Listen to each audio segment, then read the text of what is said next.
On this episode of Locked On Lightning, we're discussing tonight's game between your Tampa Bay Lightning and the Edmonton Oilers. All that coming up and more, but first... You're Locked On Lightning, your daily podcast on the Tampa Bay Lightning. Part of the Locked On Podcast Network, your team every day.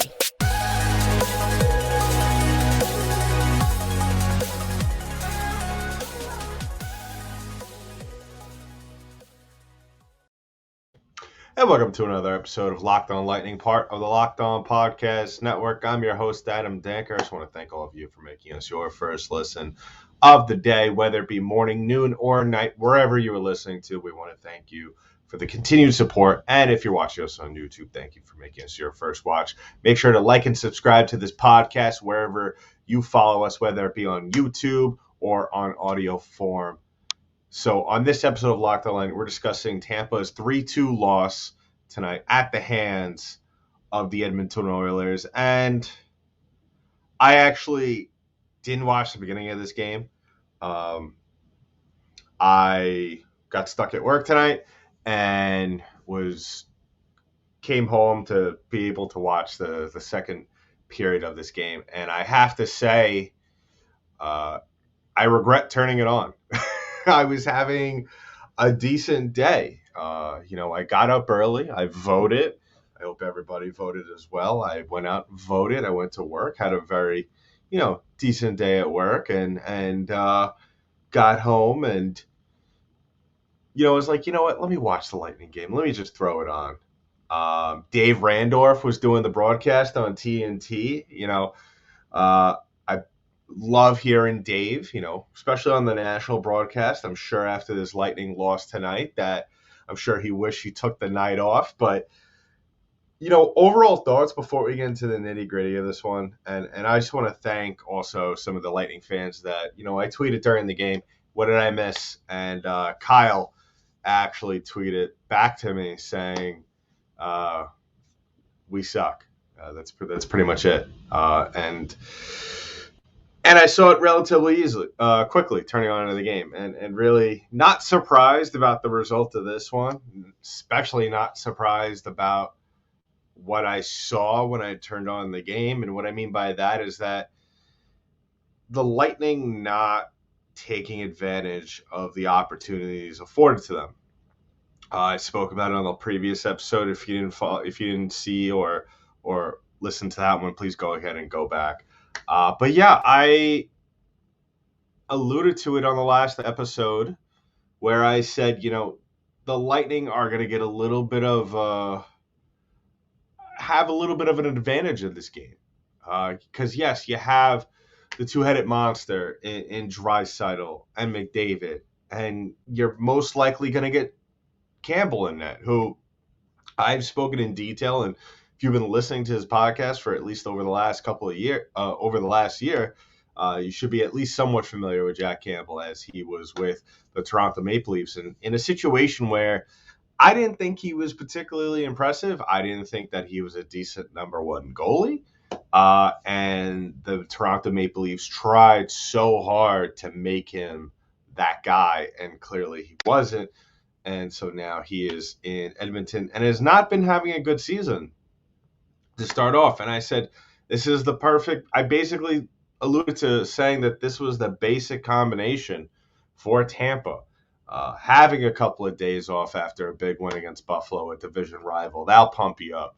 And then you're going up against a team who has played the Washington Capitals, coming off a loss the night prior and having to play a back-to-back in your building. And it seemed as though all the dominoes were finally going to fall in place. Tampa was going to go out there. They were going to try, or at least attempt to carry some momentum into this game after a big win, such as the one against Buffalo and everything else that I just spoke about. And they did exactly the opposite. They made mistakes. They gave up shorthanded goals. They had too many opportunities, too many prime scoring opportunities in which they just weren't shooting on net. They did win the faceoff battle tonight, which I will give them credit for. But they didn't do anything else correctly, really. I mean, 0 for 5 on the power play. That is the glaring number that we are looking at. And one of our other usual listener slash, I guess, watchers, I don't know where he listens to us or finds us on any of our platforms, but Chris, who is always very talkative to me on Twitter as well, referenced the game against Ottawa and how, alluded to some of the similarities there with the power play. And he was absolutely right. And I mean, you cannot look, I think, going forward until I mean the Lightning power play. And I'm going to bring up a stat that Kyle, one of our other listeners, tweeted out to me, because this was very much I got to scroll through right now on Twitter for it. But yeah, it's getting to a point where the Lightning are solely now losing games because of their power play, because of the special teams in general. The Lightning are one of the, in my opinion, and I was talking about it the other day, one of the worst teams in the NHL. I believe at that point when I was talking about it in the last podcast, they were 26 and actually, no, that was on faceoffs percentage. But this is the stat, actually. So Kyle, he's also, I know he covers the Lightning as well. So this is what I believe this, correct me if I'm wrong, but this might be from one of his articles. So for quote, as for the penalty kill, they have the second worst expected goals against in the league. They've given up a league high 90 scoring chances as well. Yet of those 90, only 5 are converted to goals thanks to their goaltending. But that's not all. They have given up 31 high danger chances, tied for 6th in the league.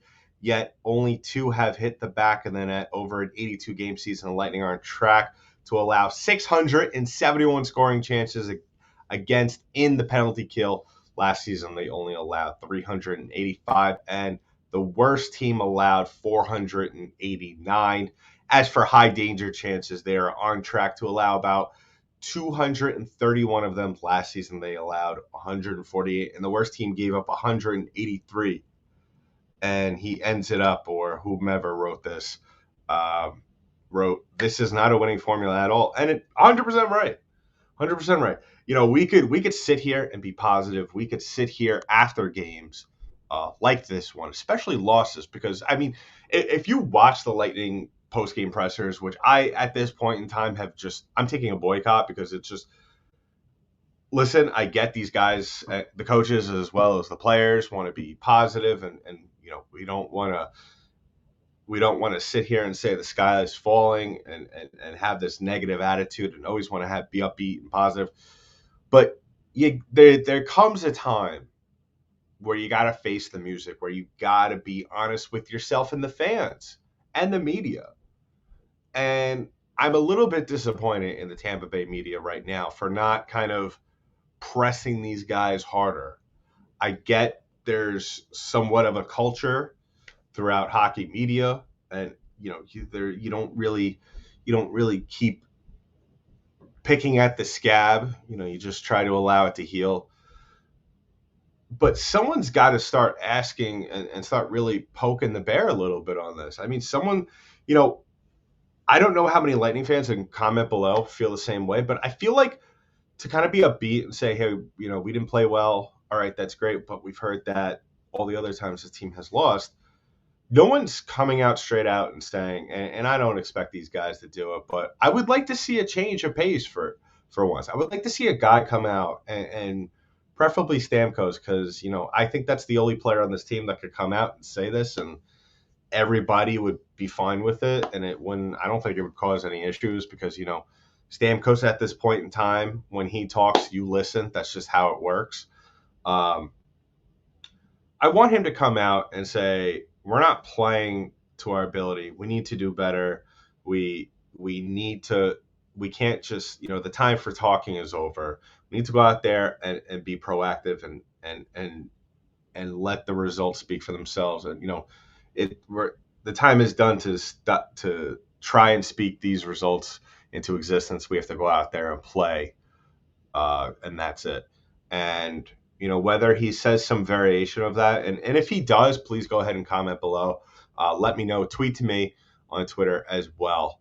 Because right now, like I said, I'm taking a boycott because I'm honestly just tired. I'm tired of being spoon fed, kind of just these vanilla answers, these vanilla analysis from the players and the coaches. Because, like, listen, I'm not saying that they're here to BS us, but at the same time, I have not heard or seen any clear cut, um, responsibility being taken by any personnel on this team. Um, because if players, or if this team is going out there and improving and consistently improving on a nightly basis, it's one thing to go out there and talk like that, but it's a completely different thing when you're going out there. You're saying basically the same things that your PR team, which it's their job. I'm not faulting them, because listen, the Lightning have one of the best media relations departments in the league. So, and I respect everybody in that department a whole ton. But and I've conversed with some of those people from time to time. But really, what comes down to it is that. Whether it be a player or a coach, Cooper, I really think the only two people that really should come out and really lead the way, and then that will open up the door for maybe players to kind of be a little bit more honest, should be Stamkos and Cooper. But in the meantime, it would be one thing if, and I said it quite clear, and I'll say it in the second half, but like I said again, this was not a game that the Lightning should have lost. The Lightning, all the dominoes were set up to fall in their favor, and they just went out and continued to dig grave after grave after grave for themselves. And it got to a point where they couldn't dig themselves out in time to win this game. So we'll examine that more. We'll examine some of the things that happened. We'll examine for sure some of the things that did not happen coming up in the upcoming segments of this episode. But first, I want to talk about today's sponsor, and that is BetOnline.net. Now, BetOnline.net is your number one source for sports betting info, stats, news, and analysis. Get the latest odds and trends for every professional amateur league out there, from football to basketball, soccer, esports. We've got all of it on BetOnline.net. And if you love sports podcasts, I mean, you obviously do. You're listening to me. You're watching this show. You can find all those at BetOnline as well. They're always the fastest and easiest way to get your betting fix. So head to the website today or use your mobile device to learn more. BetOnline, where the game starts.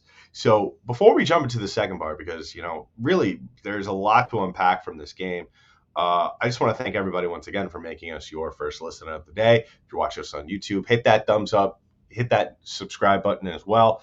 Drop a comment below. How is everybody feeling after this game? I feel like the most frustrating part of this game is not even involved in the game. It's going to be the post-game pressers, because I'm really curious to see whether it be tonight. I'm recording this right after the game, and so I'm not going to see anything probably till the morning. And I'll probably, when I record in the morning, I'll probably talk about maybe some of the stuff I saw. But, it's one thing to go out there, like I said before. It's one thing to go out there and try and be optimistic after a game like this, and then go into a game like Friday against the Washington Capitals with Alexander Ovechkin and play a very good game, and then kind of continue that over the course of the next couple of games.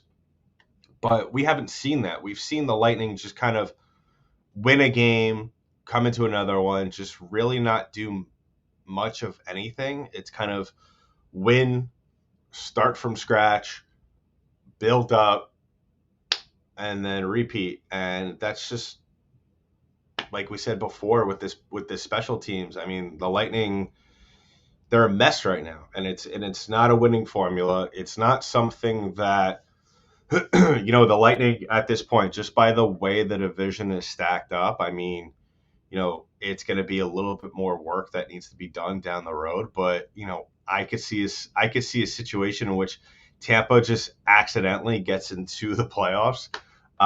Then again, let's not take anything for granted. I mean, obviously we're only 13 games into the season, but Tampa is 2 points out of that last spot in the division for the playoffs. And as for the wild card, they are the second wild card team. So I guess that's a good thing.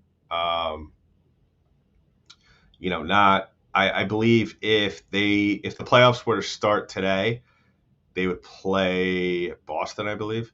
But really, what I'm trying to get is that this isn't a winning formula. This isn't the situation that I think anybody would want to be in.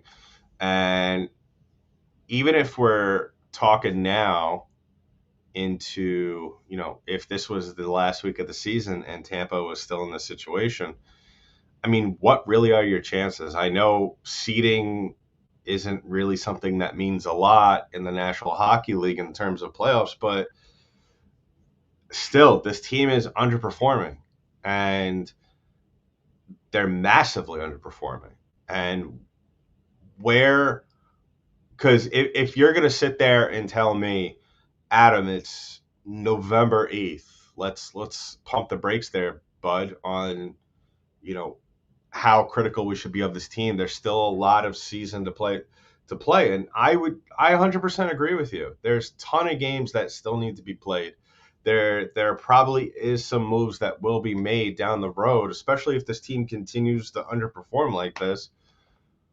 But at what point are we going to sit here and call it what it is? This team is not good. They're not disciplined. Okay? They go out there and, like I said before, they win a game, and then almost immediately the next game they come out and it's like we're starting from scratch here. Now, I'm not going to sit here, obviously, all the blame most of the time is put on the coach. But you look at the schedule or you look at the results, I mean, going back, tell me a situation in which the Lightning consistently look good in back-to-back wins this year. I mean, maybe one could make the case for the Florida Islanders back-to-back. I mean, all right, that's great. Like, Florida still kind of trying to figure it out. That was an overtime game. I mean, at that point, OT, especially with the possibility of going into a shootout, I mean, that's a flip. That's a coin flip at that point. But even then, the Islanders, yeah, they're starting to pick it up in their division. They beat the Rangers tonight 4-3, but I mean, you really I don't look at any performance this year. I mean, that's really the only back-to-back that they've had other than the West Coast games, and the Lightning split those. But even games that were not back-to-back, I mean, we also had Columbus and Pittsburgh, and Columbus is just a brutal team right now, and they were at that point as well. But can you name two back-to-back wins? And I'm not talking about back-to-back games in consecutive nights, just that, but back-to-back in general. Can you name two wins in a row where this team was especially impressive, where you saw everything come together in those back-to-back games against quality opponents? Because they beat San Jose, who's not particularly a good team, and then you lay a stinker at home against Ottawa, and then you blow the game against Carolina. You play a terrible game against Carolina.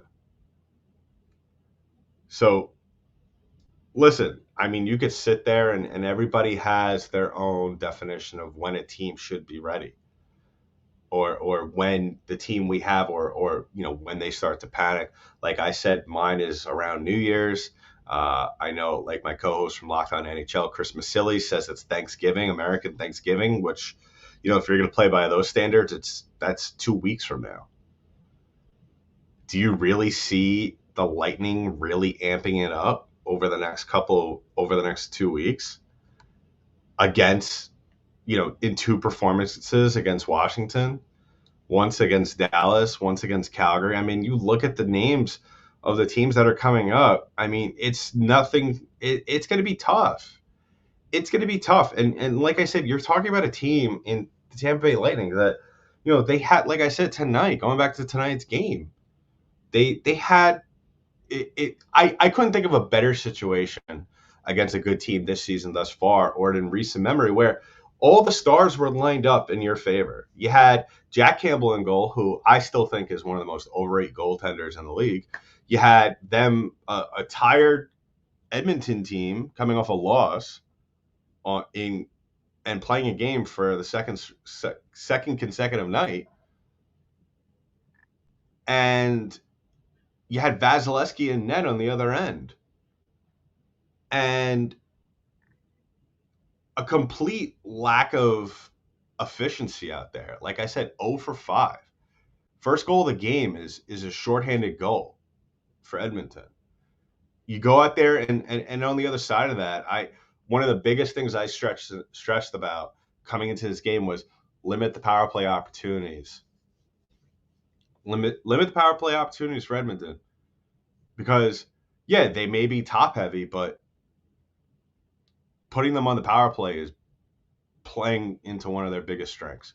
You're basically asking Tampa to defend against Connor McDavid, Leon Draisaitl, Cody Ceci, Tyson Barrie, Evander Kane.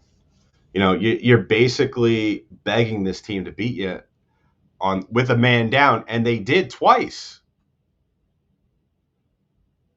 And you're going to do all of that. You're going to score only 2 goals against Jack Campbell, who doesn't even have a .900 save percentage. And then what is most likely going to happen, whether it be tonight or tomorrow morning, we're going to get a very blasé reaction to this game. Oh, we didn't play well. We didn't do what we needed to do. We didn't execute. No kidding, you didn't execute.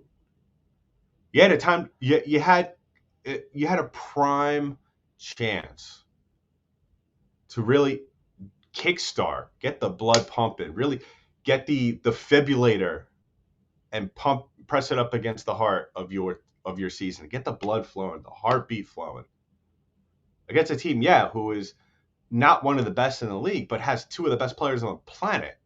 And I think that is enough if you beat those 2 guys and you keep those 2 guys quiet to really get things going. And you didn't do that. You didn't do that. Now you're tasked with going up against Alexander Ovechkin and the Washington Capitals in 2 consecutive games.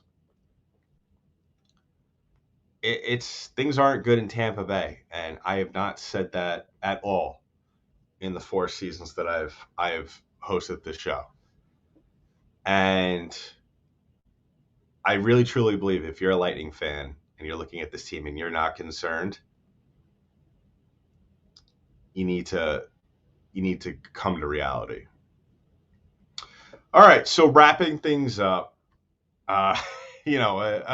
unfortunate negative episode in a way, and we'll continue to talk about this in the coming days, because really at this point, for me at least, it's not so much now about level of play. I think now you need to see some urgency out of these guys, not 11 minutes in the third period when you're down by 2 goals. Not when you're down by 3 goals in the second period and Cooper just got done chewing your butt out on the bench or, during a timeout, okay? From the initial puck drop, that's when we need to see urgency. We need to see this team at 11 coming out of the locker room, coming out of the dressing room when you first step onto the ice. Right now with this team, it's about attitude. And I firmly believe, and I never want to accuse a team for lack of effort, and that's not what I'm saying. I just don't think the attitude's there. And yes, I will say, the Lightning did have some opportunities tonight, but the amount of opportunities that they had were massively outweighed by the amount of opportunities that they didn't capitalize on. I mean, there were some bounces that didn't go their way. The Maroon goal that potentially could have tied the game. I don't know why it took the refs so long. That whole situation was very strange. Now, just jumping back to that, Edmonton, I mean, there was a number of things on that play that could have was the reason why that goal wasn't going to count. Um, Edmonton actually challenged that Maroon was offsides, which he was, but my initial reaction was that puck didn't even go over completely over the line. Just the unlucky bounce, but regardless, it would have been voided out due to him being offside. So it is what it is. I mean, every team has that. I mean, a good challenge by Edmonton, regardless. But like I said in the beginning of the show, the Lightning. It wasn't like the shots weren't there. Especially in the end of the game, you started to see some desperation from them, which is great. But you need to see that early on. You need to set the tone. And, one could say, all right, if they came out skating from the initial puck drop, things could have potentially been different. And yeah, they could have been. But at the same time, that counts. That needs to be seen in all aspects of the game. And giving up a shorthanded goal to get the other team on the board first to start off the scoring is not an ideal start. It's not a good start. It doesn't show me that you have discipline. Especially, I've stated multiple times on this show that yes, the Lightning are top heavy, but you're starting to see guys turn it on. You're starting to see guys really start to figure it out. I mean, I think we could all agree right now that Nick Perbix is the most lovable Lightning player on this entire team. I mean, obviously he's not going to be the heart and soul of this team going forward right now, but I mean, you look at players that are starting to figure it out. I mean, Cooch, Stamkos, they're in the midst of playing very well. Cooch got hurt tonight. He got slashed on the wrist, so hopefully this isn't something that keeps him out for a prolonged period of time. But points, you're starting to see him become a lot more aggressive. But there's always a but with these guys, with these players on this team when they're performing well and things aren't going well. Because you try to pick out the positive, but I always feel like when we're talking about the positives with this team, especially when things aren't going well, you always hear, for example, Braden Point's playing well, he's being aggressive, but especially when he's trying to go down the ice on the break and be aggressive, he has nobody following him. You're basically asking Braden Point to dangle between five players, which 10 times out of 10 is not going to work out. I don't understand. I get what Braden's trying to do there, but I don't understand what the game plan is as a team. Like what are we expecting is, there's only one player in the NHL that could do that and has probably an 80% chance to score, and he was on the other team tonight. So, I get it, and there are certain situations where he does that. And it just seems like certain players on the Lightning are just dropping off during or before the play really starts to go for line changes. And I don't think that's right. I mean, you're really just putting your teammate in a bad situation. So from now until Friday, the Lightning need to do some soul searching. They need to work on some things in practice. I really think Cooper needs to lay the hammer down. I think he needs to change things up as well. I mean, we spoke on the last episode. This team, they're definitely not one of the best. They're definitely, not what they were last year, but the talent is there. I think now it's just a matter of going out there and execute, being disciplined, and really just spreading it out. Perry to the third line. Nemestikov potentially on the fourth. I don't know how he would mesh with that style of play between Belmar and Maroon. Cirelli probably not too far off from coming back, so that potentially puts Paul on the third. Something's got to be done because clearly whatever's being done right now, it ain't working.